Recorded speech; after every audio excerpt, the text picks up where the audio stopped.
boys and girls. It's Mrs. Pecora here to read our next chapter in Ms. Coco Is Loco by Dan Gutman.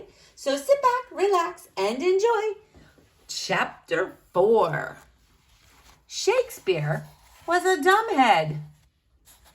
Oh, sorry, boys and girls. Trying to center it so you can see it. When I got to school the next day, there was a big National Poetry Month tote board on the front lawn. It said the kids of elementary school wrote 200 poems already. I didn't get it. I mean, I could see writing lots of poems if we were going to get a chocolate party or a video game night or something cool. But to have a poet visit our school, no thanks. After we pledged the allegiance, Miss Daisy said our homework for April was to write one poem every day. Ms. Coco was going to publish a National Poetry Month book with some of our best poems in it. Isn't that exciting? Miss Daisy asked. Yes, yelled all the girls. No, yelled all the boys. Just the thought of writing something every day made me wrinkle up my nose like I smelled something bad. What's the matter, AJ? Asked Miss Daisy. I hate poetry, I said.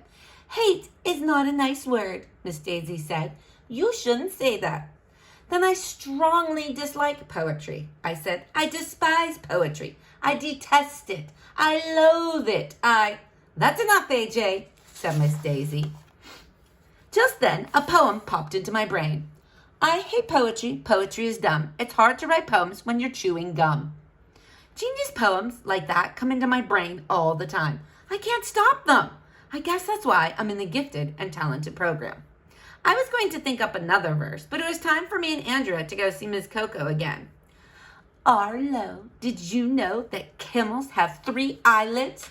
Andrea said as we walked to the G&T room. And cats see 6 times better than human at night. And all clams start out as males, but some of them become females later. Ugh, she must have finished a letter C in her encyclopedia.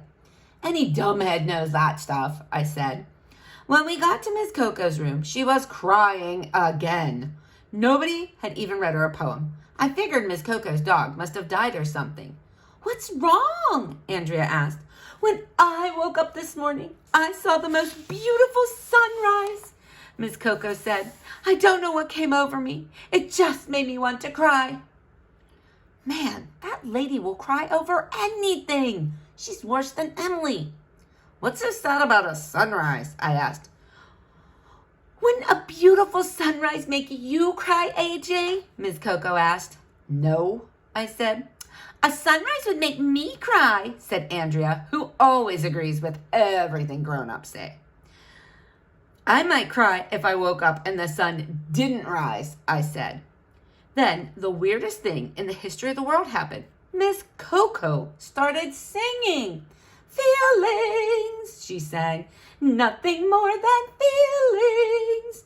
Miss Coco is loco.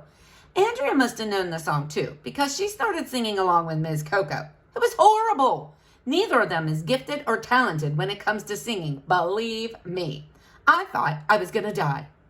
Finally, they finished the song. AJ, I want you to explore your feelings, said Ms. Coco. It will make you a better poet. Boys don't have feelings, said Andrea. They just like to play sports and punch each other. Of course boys have feelings, said Miss Coco. They just hide them sometimes. But you have feelings, don't you, AJ? Sure I do, I said. The other day, some kid stole my football, and I felt like punching him. Andrea rolled her eyes. I have an idea, Ms. Coco said. Let's write poems about feelings. Oh, what is her problem? Every time I say anything about anything, Miss Coco makes me write a poem about it. She gave us each a piece of paper and a pencil. I didn't have any genius ideas. So this is what I wrote. My feelings are written on the ceiling, but the paint is peeling off the ceiling, so my feelings are not that revealing. It is hard to have no feelings, but I'm dealing. At that point, I ran out of words that rhymed with feelings, so I stopped writing. You know, AJ, said Ms. Coco as she took a book off her shelf, poems don't have to rhyme. They don't? No, said Ms. Coco. Listen to this. And she read a poem from the book.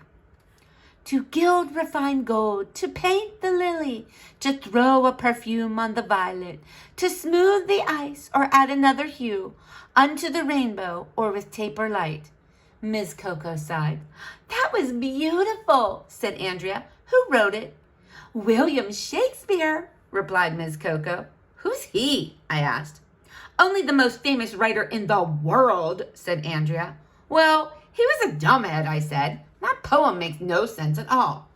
Poems don't always have to make sense, said Miss Coco. Sometimes they just paint a word picture. What? Poems don't have to rhyme and they don't even have to make sense? That just proves my point. Poetry is dumb. You could put a bunch of words in any old order and call them a poem. Suddenly, I got the greatest idea in the history of the world, but I'm not going to tell you what it was. Okay, I'll tell you, but you have to read the next chapter. Ha ha, in your face. All right, boys and girls, stay tuned to read the next chapter in Miss Coco Is Loco.